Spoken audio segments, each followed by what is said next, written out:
A Guide to Identifying and Matching Two-Piece Antique Chocolate Moulds by Ian Whitaker, editor of the World Chocolate Awards Guidebook and Antique Chocolate Mould Collector. We're going to have a look at moulds that come in 2 or more parts and how to value them and make sure they are authentic if possible.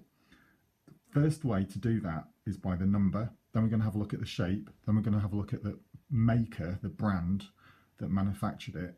And then we'll also take a look at how to tell the age of the mould. Looking at the number, the key number we're looking for first is the actual matching number on both or all parts of the mould. A 1 or 2 digit number. If you look up here, we can see the number 41.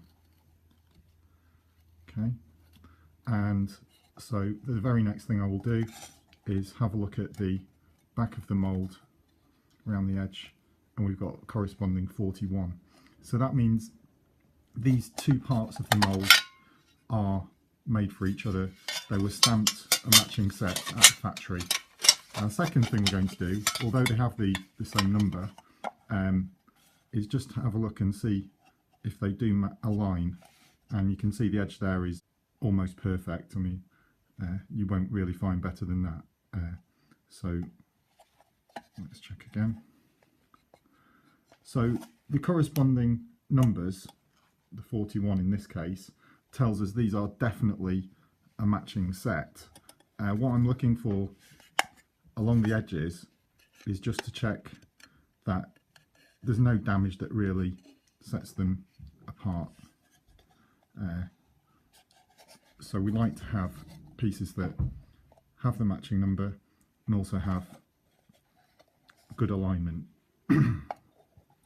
Obviously this was important when manufacturing chocolate, and if you want to still use a mould for manufacturing chocolate or candles or soap or whatever, you still want that alignment. And so those 2 things really help the value. If 2 parts don't match, and I have an example here of that where, let's see,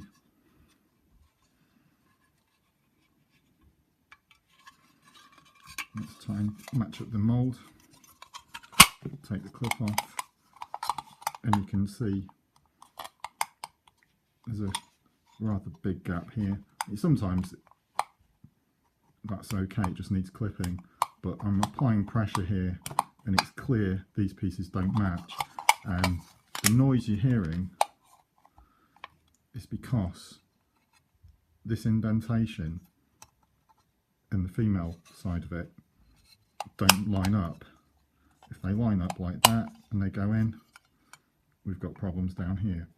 So this is not a matching set. I've got a 163 on this side, and you have to be patient looking for the numbers. Sometimes you can only see them if you really move the mould around. So that's a 167. So everything's telling me this is not a matching set. Some people may value the design so highly that they still would buy it. I bought one which was of an elephant that was just a masterpiece, and I paid a price that reflected it was only one side of the mould. In fact, the other side was missing. So it is virtually the same case. You would expect to pay less than if it had both matching pieces. You'd expect to pay about a quarter if you were actually willing to sacrifice. I was in that case because the design was so rare and so beautiful, and that's down to your personal decision. And obviously if you can get a matching set, it's worth paying more for a matching set. This is a mould by Heris, and there's actually no visible matching part number. I'll come to the longer numbers in a moment, but because there isn't any, that's fine, because I can see it's a nice matching set, and that's just needs clipping, and that will be fine. So you have to be flexible a little bit. Look down the mould, you see there's not much light coming through. If there were clips at the other end, that'll be sealed. So I'm satisfied this is a matching set. You can see the edges are perfectly in alignment this way. They're not, one's not sticking out further than the other, and that's how we would tell from the shape we've got a matching pair if there's no actual piece number to match on both sides of the piece. It's worth noting that with Walter from Berlin, the numbers, if there are any, will be on the inside of the mould, and I'll come to that later, but they're the only maker that has the numbers on the inside of the mould, so straight away you'll know it's a Walter if it is on the inside. Now we're going to come to the model number. So that's the number for the whole design for this mould. So if you went to the dealership and asked for a mould catalogue, the catalogue would have these numbers in, and you would order you know, 5 of this, 6 of that. Just like a Chinese restaurant menu, you've got your numbers, and it avoids names and mix-ups. So here we've got 4157, and it's usually only on one side of the mould because it's just to identify the model. What you do want to note is on some moulds it's very clear who the maker is. This is Heris. I know that because of the design. I know that because of the model number is a Heris model number, and you can look at these. There are catalogues and brochures you can get hold of on the internet, and you can also see my page on Facebook, the Anton chocolate mould page. If you type in, search for that on Facebook. I've not known any fake moulds to be using the same catalogue number, model number, so it is a very good way to identify. The other thing I'll look carefully at are the fonts. So you will be able to recognise the fonts if you get used to looking at them. The one for Anton, the one for Walter, the one for, like I say, Heris here. Here we've got an Anton, and the number is here. It can be on the front or the back part of the mould. So we've got 15538. And don't be put off always if there's no model number on it. As you can see, these stamps are not always very deep. It is possible some pieces were never stamped, or stamped so lightly that they wore off, because when a piece is made, they have this dark finish on, and as that wears off, here you can see that the dark finish has remained inside the recess, in this case helping us. But if it's not stamped embedded deep, then you will end up with something more like this, or nothing at all. The absence of a maker's stamp, which I'll come to later, the brand name, or the absence of this does not necessarily devalue the mould. It's nice to have one or the other, and both is great. You know, we do like to see them, but it won't make me think it's a fake if everything else is in place. This number we can check in the catalogue matches to this design, and so I'm happy that this is an Anton mould. The quality of it, the thickness of the metal, and again the font that's stamped in is correct.